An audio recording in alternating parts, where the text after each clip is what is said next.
السلام علیکم ورحمۃ اللہ وبرکاتہ۔ آج انشاءاللہ عز و جل ہم یہ حدیث پڑھیں گے ناحق جھگڑنے کی مذمت۔ تو اس کے راوی حضرت ام المؤمنین عائشہ صدیقہ طیبہ طاہرہ رضی اللہ تعالی عنہا ہیں۔ روایت کرتی ہیں کہ حضور نبی اکرم صلی اللہ علیہ وآلہ وسلم نے ارشاد فرمایا، ان ابغض الرجال الى اللہ الالد الخصم۔ بخاری شریف کے اندر یہ حدیث موجود ہے۔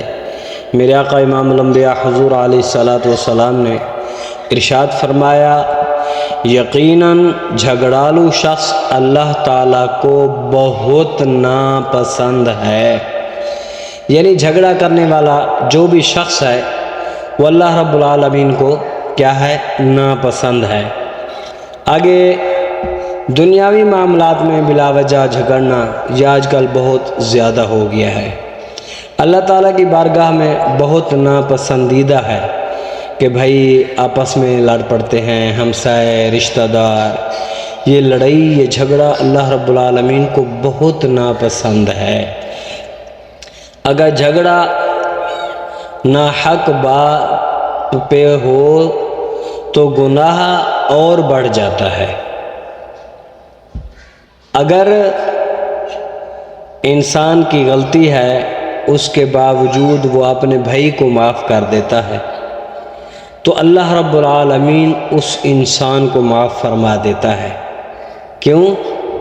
اس لیے کہ اس نے اپنے بھائی کو معاف کیا تو اس کے بدلے میں اللہ رب العالمین نے اس انسان کو معاف فرما دیا۔ آگے یہ حدیث سماعت فرمائیں، جو مسلمان حق پر ہونے کے باوجود لڑائی جھگڑا ترک کر دے، چھوڑ دے، اسے جنت کی بشارت دی گئی ہے۔ ماشاء اللہ، سبحان اللہ۔